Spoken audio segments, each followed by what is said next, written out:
और देखिए, पद से हटाए जाने के बाद आकाश आनंद ने ट्वीट किया है और कहा कि बहुजन समाज की बड़ी नेता हैं मायावती और आपका आदेश सर माथे पर। जी हां, आकाश आनंद कोऑर्डिनेटर पद से उनको हटाया गया, अपने उत्तराधिकारी पद से भी मायावती ने उनको हटाया, कहा कि अब परिपक्व हैं और जब तक परिपक्व नहीं होंगे तब तक कोई जिम्मेदारी नहीं मिलेगी। लेकिन अब आकाश आनंद ने ट्वीट किया है मायावती जी के बारे में, कहा कि मायावती जी आप हमारी सर्वमान्य नेता है, आप बहुजन समाज के लिए एक आदर्श, आपका आदेश सर माथे पर, समाज के लिए अंतिम सांस तक लड़ूंगा।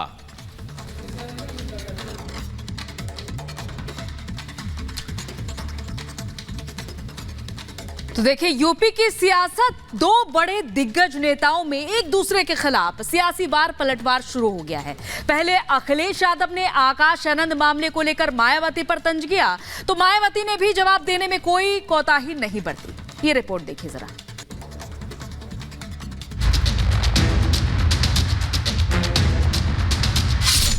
एसपी और बीएसपी की नई तकरार, आनंद का नाम, अखिलेश पर माया का तंज, माया का पलटवार, यादवों की चिंता करे सैफई परिवार।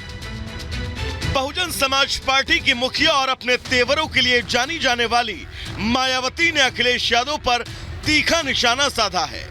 मायावती ने अखिलेश को सपा की चिंता करने की नसीहत दे डाली।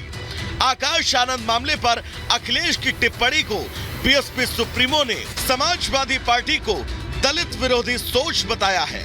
दरअसल मायावती और अखिलेश की तूतू मैमे की कहानी उस समय शुरू हुई जब बीएसपी में आकाश आनंद को उनके पद से हटा दिया गया। इसी को लेकर अखिलेश ने बीएसपी पर चुटकी ली थी, जिसके बाद मायावती अखिलेश पर भड़क गई और सपा को उनके पुराने कारनामों की याद दिला दी। मायावती ने सोशल मीडिया प्लेटफॉर्म एक्स पर अपनी भड़ास निकाली और लिखा, बीएसपी संगठन में क्या कुछ चल रहा है, इस पर घोर दलित विरोधी सपा अगर कोई टिप्पणी व चिंता न करे तो बेहतर होगा। इसके बदले सपा नेतृत्व को चुनाव में उतारे गए उनके अपने परिवार व उनके यादव समाज के प्रत्याशियों का क्या हाल है, केवल इसकी चिंता करनी होगी, क्योंकि उन सब का हाल बेहाल है। सपा का चाल, चरित्र और चेहरा हमेशा की तरह आज भी जबरदस्त दलित, अति पिछड़ा व संविधान में इनको दिए गए आरक्षण आदि के अधिकारियों की विरोधी पार्टी का है। प्रमोशन में आरक्षण को खत्म करना तथा इस संबंध में बिल को संसद में फाड़ना आदि इनके ऐसे कार्य हैं जिसे माफ करना मुश्किल है। इस विवाद की शुरुआत तब हुई जब बीएसपी मुखिया मायावती ने 2 दिन पहले एक हैरानी भरा कदम उठाया। मायावती ने अपने भतीजे आकाश आनंद को बीएसपी के नेशनल कोऑर्डिनेटर पद से हटा दिया। इसके अलावा उन्होंने आकाश को अपने उत्तराधिकारी बनाने का फैसला भी वापस ले लिया। बीएसपी के अंदर इसी उथल पुथल पर अखिलेश यादव ने टिप्पणी की थी। अखिलेश ने इशारों में बीएसपी पर बीजेपी से मिले होने का आरोप लगा दिया।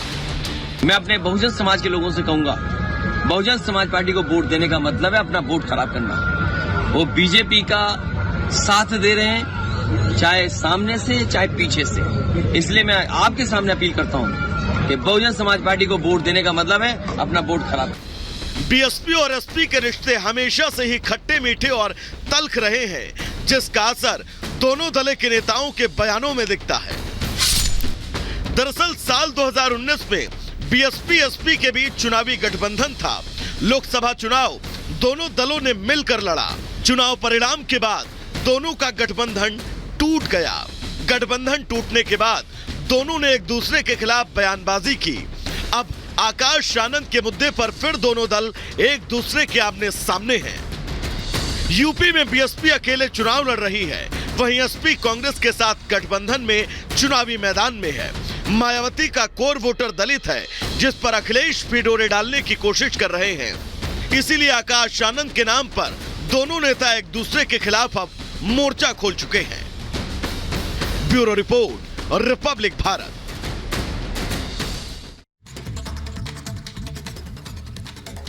आगे बढ़ेंगे और इस समय खबर मिल रही है आंध्र प्रदेश से, जहां पर एक बड़ी कार्रवाई की है और भारी मात्रा में कैश बरामद किया गया है।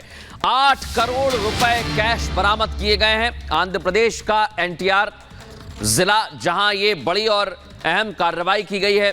चुनावों के दौरान इतनी बड़ी संख्या में नकदी कहां ले जाई जा रही थी, इसकी अब पड़ताल में जुट गई है पुलिस की टीम। लेकिन जो पैसे बरामद किए गए हैं वो आप देखिए, 8 करोड़ रुपए, और चुनाव में कैश बांटने का शक है। पुलिस इस दिशा में भी जांच कर रही है।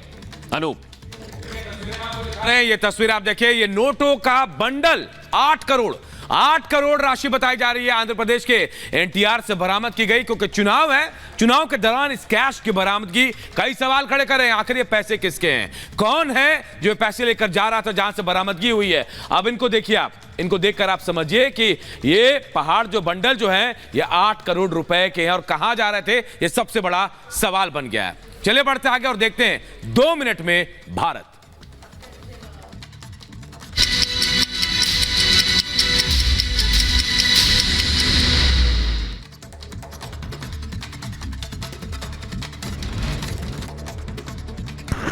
पंजाब के अमृतसर में एक घर में हुआ भीषण धमाका, कई लोग बुरी तरह से घायल। मामले की जांच में जुटी फॉरेंसिक टीम। बाबा केदार की डोली गौरीकुंड से केदारनाथ धाम के लिए रवाना। कल खुलेंगे केदारनाथ के कपाट, सुबह 7 बजे खुलेंगे बाबा के कपाट। आज केदारनाथ पहुंचेगी बाबा की डोली। केदारनाथ घाटी में करेंगे रात्रि विश्राम। मंत्र उच्चारण के साथ शुभ मुहूर्त में खुलेंगे कपाट। यूपी के रायबरेली में डंपर ने बाइक को मारी टक्कर, हादसे में 2 की मौत, 2 घायल। पुलिस ने डंपर चालक को हिरासत में लिया। बिहार के मुजफ्फरपुर में पुलिस और एसटीएफ ने संयुक्त ऑपरेशन चलाकर 3 आरोपियों को AK-47 राइफल के साथ गिरफ्तार किया है। मामले की जांच की जा रही है। झारखंड के रामगढ़ में एसएसटी टीम को मिली बड़ी सफलता। चेकिंग अभियान के दौरान बरामद किए गए 40 लाख रुपए। मामले की छानबीन जारी है। दिल्ली बीजेपी नेता कपिल मिश्रा ने विपक्ष पर बोला हमला, कहा जैसे बंदूक वाले जिहादियों को हराया वैसे वोट के जिहादियों को भी हराएंगे।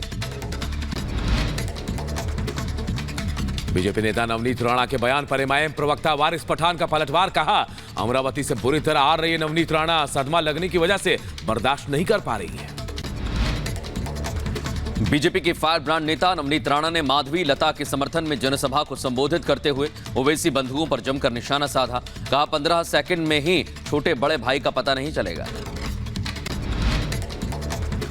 गुरुग्राम से कांग्रेस प्रत्याशी राज बब्बर का बीजेपी पर हमला, कहा राज बब्बर को पता है उनका वोट बैंक कहां है और उनको कैसे खुश करना है। राज बब्बर ने की मामन खान की तारीफ।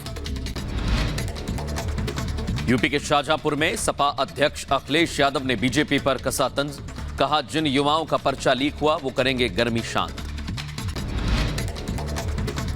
आकाश आनंद को लेकर बसपा सुप्रीमो मायावती का सपा पर तंज, कहा हम पर भी टिप्पणी करने के बजाय अपने उम्मीदवारों पर ध्यान दें।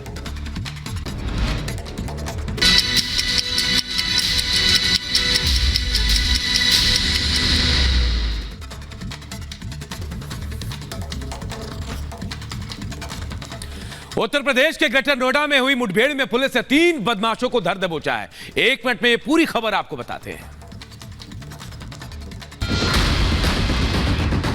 यूपी के ग्रेटर नोएडा में हुई मुठभेड़ में पुलिस ने एक बदमाश को धर दबोचा। पुलिस के मुताबिक कुणाल शर्मा की हत्या के आरोपी बदमाश फिर से किसी बड़ी वारदात को अंजाम देने वाले थे। इसकी जानकारी मिलने के बाद पुलिस ने चेकिंग अभियान चलाया। पुलिस ने बताया कि आरोपी गिरफ्तारी से बचने के लिए भाग रहे थे। जब पुलिस ने उन बदमाशों का पीछा किया तो उन लोगों ने पुलिस के जवानों पर फायरिंग शुरू कर दी। जवाबी कार्रवाई में पुलिस के जवानों ने बदमाशों पर गोलीबारी की। पुलिस और बदमाशों के बीच हुई मुठभेड़ में बदमाश के पैर में गोली लग गई, जिससे वो घायल हो गया। इसी कॉम्बिंग में जो एक अभियुक्त है कुणाल, उसको पुलिस मुठभेड़ में गिरफ्तार किया गया है। एक अन्य अभियुक्त इसमें हिमांशु है, उसे गिरफ्तार किया गया है। मनोज जो एक अन्य अभियुक्त है और मृतक का परिचित भी है, साथ में रिश्तेदार भी है उनकी, उसको भी गिरफ्तार किया गया है। जो फीमेल थी इसमें, जो अभियुक्ता थी, उसकी भी गिरफ्तारी इसमें शीघ्र करी जाएगी। पुलिस ने इस मामले में केस दर्ज कर पूछताछ शुरू कर दी है। Bureau report, Republic Bharat. इस बीच ये बड़ी खबर सामने आ रही है। बीजेपी नेता अमित मालवीय का ट्वीट आया है। उन्होंने हिंदुओं की हिस्सेदारी 7.8% कहा है कि घटी है और 1950 से लेकर 2015 के बीच हिस्सेदारी घटी है। मुस्लिमों की आबादी 43% बढ़ी है। तो अमित मालवीय ने ट्वीट करके बताया कि मुस्लिमों की आबादी 43% बढ़ी है, जबकि हिंदुओं की हिस्सेदारी 7.8% घटी है। और यह आंकड़ा